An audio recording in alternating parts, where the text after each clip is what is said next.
Air 9666. Take one.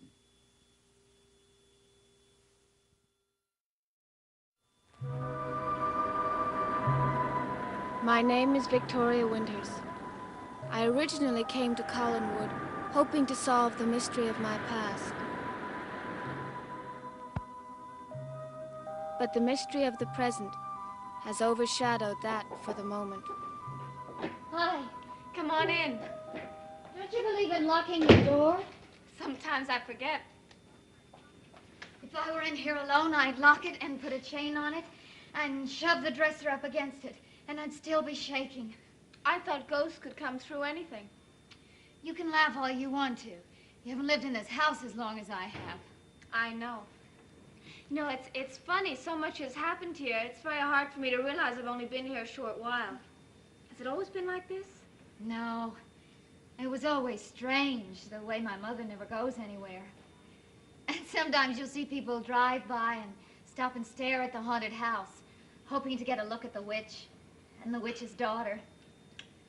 But things didn't really start to hum until Burke Devlin came back. You were going to say until I arrived, weren't you? Well, you arrived and he came back the same day. True. Vicky, had you ever met Burke before? No. I met him at the Collinsport station for the first time. Actually, I saw him there, and I went up to him, and I asked him how to get a taxi to get into town.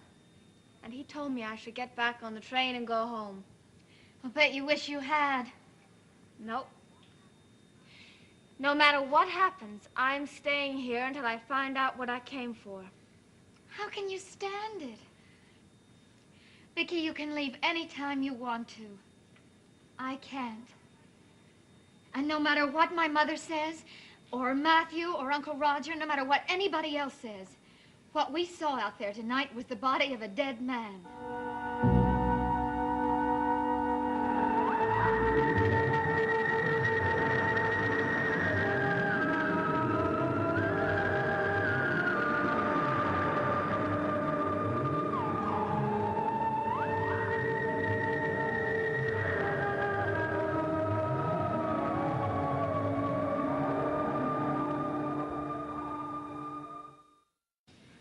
What we saw did look like the body of a dead man. Yes, it did. But Matthew said he walked up and down the shore and there wasn't anything there. But, Vicky, it could have been there and then been washed away again before Matthew went out to look. He didn't seem to think so. If the tide brought it in, then the tide could carry it out again. I don't know anything about tides. They're fierce along this coast. They come in very fast, but they go out just as fast. Fast enough to carry a body away? Sure. Especially down along this coast. That's why Mother would never let me swim here. Because of the tide and the undertow. She always said it was too dangerous. Well, then that might be it. If it was a dead man we saw. You just don't want to think it was, Vicky. I guess I don't. I wonder who he was. Maybe we'll never know. I'll bet we will. Somebody has to report him missing. There's only one person I know of that's missing from Collinsport. Well, he doesn't have to be from here. He could have been drowned way down the coast or fallen off a boat at sea. But it could be. No, it couldn't. You do think it was Mr. Malloy, don't you? Carolyn, all I've heard for the past 24 hours is where's Bill Malloy? I'd have known if it was. We could hardly see the body, much less recognize it. I still would have known. Bill Malloy is the closest thing to a father I ever had. It wasn't Bill. It couldn't have been. Of course. You're right. Well, I guess he'll just be one more ghost to add to our collection here. Don't be so morbid. Well, isn't that why ghosts haunt places? Because they're looking for something? Carolyn, there's no such thing as a ghost. You just wait until you've lived here a little bit longer. Then you'll change your... Did you hear that? What? I could have sworn I heard something. Did you hear me, Pop? What is it, Maggie? Well, it's almost 1 o'clock in the morning. That's what it is. Didn't know it was that late. Well, why don't you go to bed? For what? Toss and turn? It's no use, Maggie. I got too much on my mind. Well, what's bugging you? Do you want to tell me about it? Oh, I wouldn't want to worry you with my petty little problems. It would be worse if you didn't. All right, if you're so inquisitive. I'm worried about Bill Malloy. He's a big fellow. He can take care of himself. And normally, I'd say yes. But these aren't normal times. There are forces loose in Collinsport that frighten me to think of. What forces? Evil forces. You can smell it in the very atmosphere. Pop, this is supposed to be the purest atmosphere in the country. Say, why do you think all those summer people come up here every year? It's to get away from the air pollution, that's why. This pollution lies in the souls of men, not in the air. I've never seen you so gloomy. I've never had as much to be gloomy about before. Is it money? No, it isn't funny. Well, what then? I told you. Bill Malloy. This man, he made an appointment with me and he never showed up. Begged me to meet him. Although I didn't want to, I went there. Went to meet him. He just never appeared. Where was this? At his office. Something must have happened to him to keep him from meeting me. Pop, are you afraid for yourself? No. Nothing can hurt me worse than what I've done to myself. Besides, I've got a safeguard against it. The letter I gave you to keep for me, you put it in a safe place? The safest. Actually, it's in the safe at the hotel. Good. I've let it known that such a letter exists. It won't be opened unless something happens to me. Pop, what do you think could happen? I don't know. Just like I don't know what happened to Bill Malloy.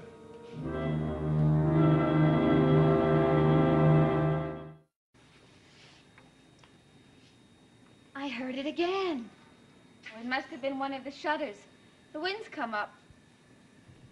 That wasn't a shutter. I know the sound every single shutter in this house makes. There it is again. Sounded like it came from the drawing room. Has your uncle come upstairs yet? Yes, I heard Mother and Uncle Roger come up not long after we did. Well, then it must have been David.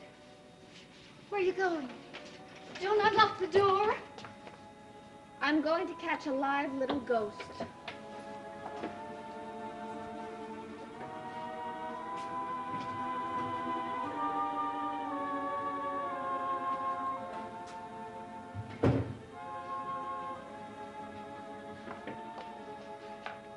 Sound asleep.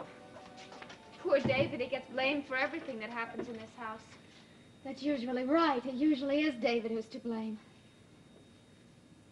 But if it wasn't David, then who was it? I don't know. Anyway, I'm not going to go into your mother's room or your Uncle Roger's room and ask them if they happen to knock over something downstairs. Well, I can. If you go with me. No. Carolyn, they already think we're hearing things, seeing things. Now they're going to think we're hearing them. Vicki, we are hearing things. And we did see a dead man at the foot of Widow's Hill tonight. Nobody can convince me differently. Well, you're going to have a hard time trying to convince somebody else. Oh, I wish I'd never lost that wristwatch. Then we wouldn't have gone out looking for it and seen what we did. What are you going to do when Joe sees you not wearing it? Oh, he won't. I'll find it in the morning. Anyway, I'm not sure any birthday present is worth this. I think it would have been to me. You see, I've never had a birthday. You had to be born. I don't know on what day. The foundling home gave me a birthday, but nobody knows if it's right. When you haven't had something, it becomes important. You're not doing yourself any good just sitting here and worrying. Now, why don't you go to bed? You can rest even if you can't sleep. Never mind me. You're the one with the job. You go to bed. But what good's it doing you to sit out here and worry? None. Oh, Pop, you're just borrowing trouble. Now, you don't know if anything happened to Bill Malloy. He probably had to leave town for a few days. He'll be back. Will he? Well, of course. Burke Devlin's a harsh man. Burke, I like him. Besides, what does he have to do with Bill Malloy's disappearance? Burke's not a one to forgive and forget. But, Pop, you're holding something back on from me. Remember the other day when you told me that you could see death staring you in the face? Was it his death? I don't remember saying it. Or your death? If I did say it, I don't know what I meant by it. Believe me, I'm just so confused. I don't know what I do from one day to the next. Now, why don't you go on to bed, please?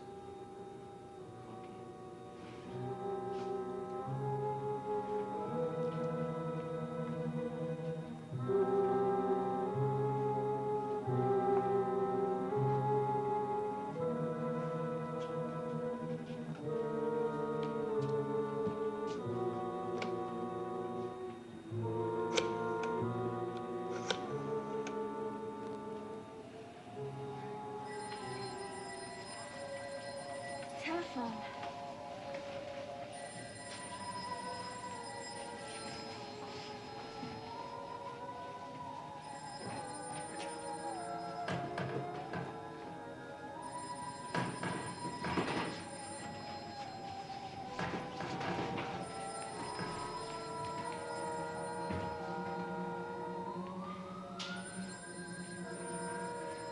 Wait for me!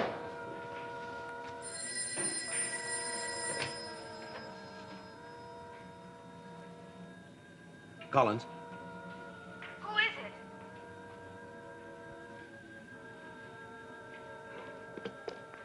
Hello? Hello? Who was it? I don't know. He hung up.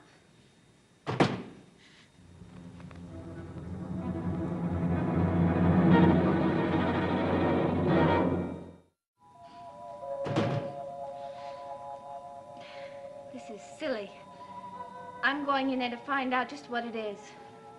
I know there are no such things as ghosts, but suppose there are.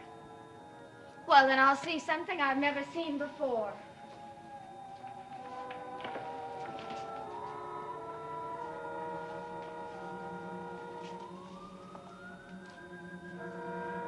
Who's in here?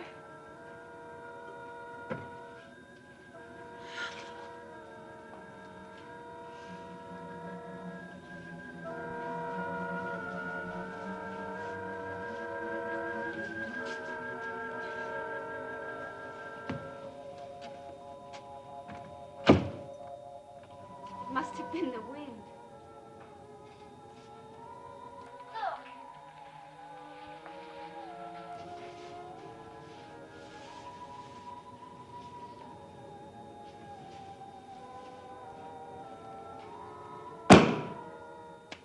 That's it. Yes, it is. But who did it? Well, it must have fallen off the table. I guess it couldn't have gotten all the way over here, though. Not by itself. Now, do you believe what I was saying? No. There has to be a logical explanation. Yes. Maybe a cat got in the window and knocked it off. In all my life in this house, I have never seen a cat in here. Anyway, a cat couldn't get the book from that table to here. It's very heavy. You're right. So if it isn't a logical explanation, there's only one other possible explanation, and I don't even like to think about that one. Vicky, please, let's go back upstairs. I feel a lot safer there. At least we can lock the door.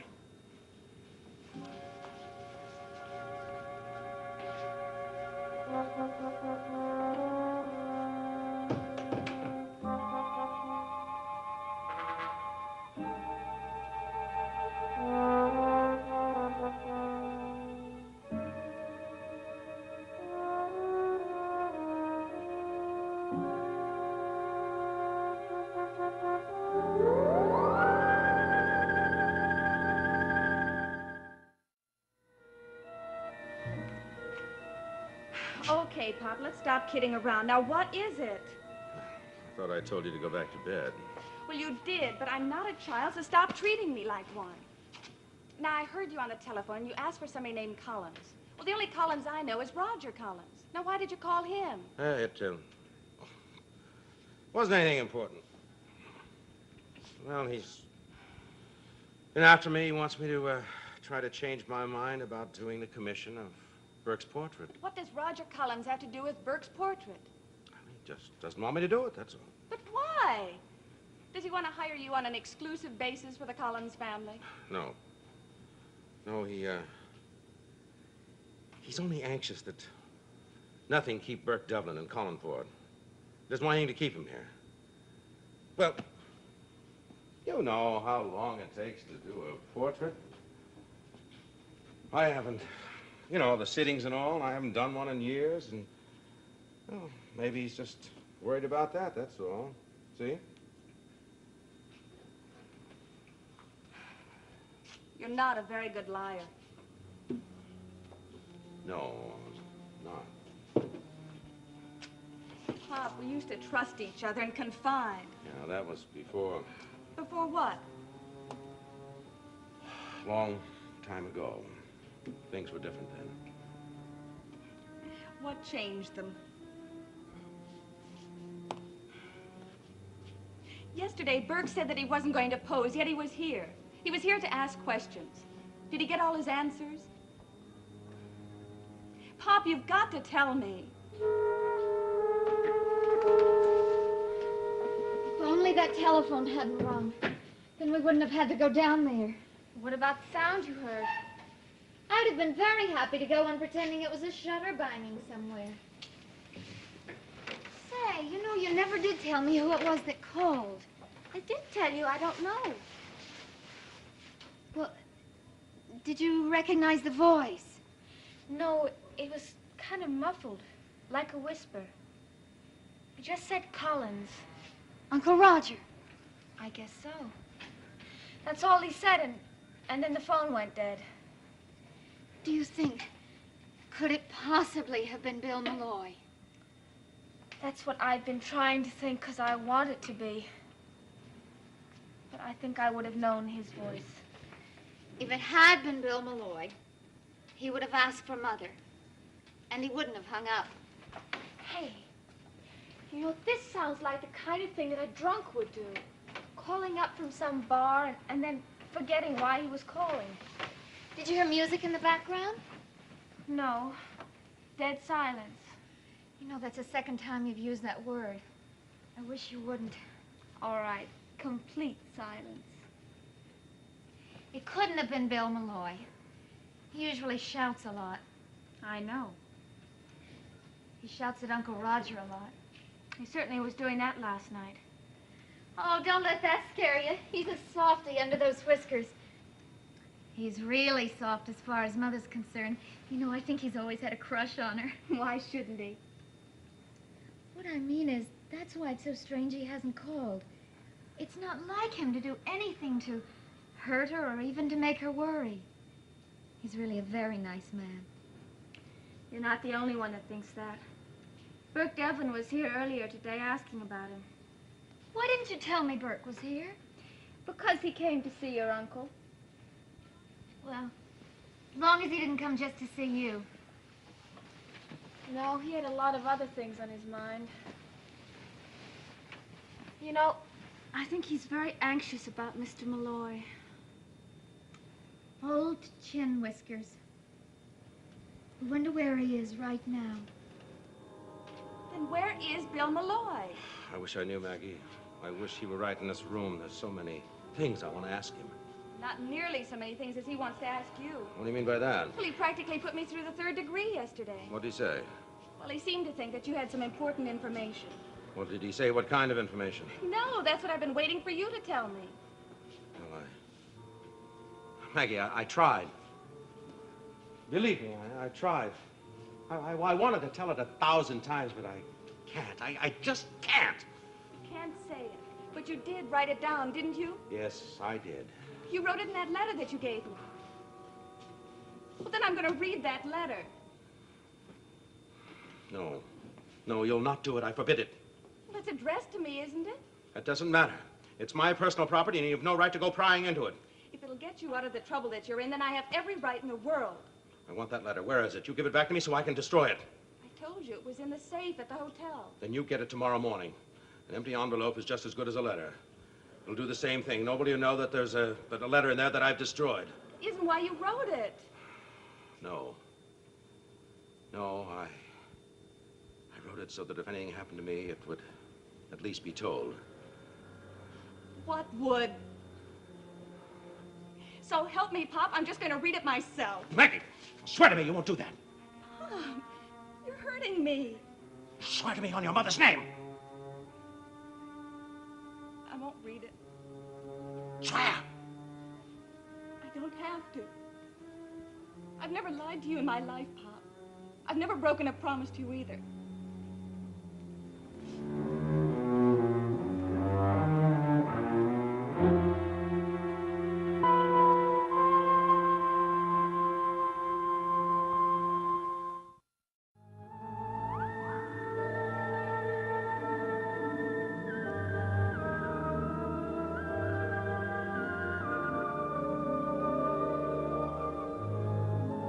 Phyllis Diller stars in the zany comedy The Pruitts of Southampton, advance premiere tonight, in color on ABC. Dark Shadows is a Dan Curtis production.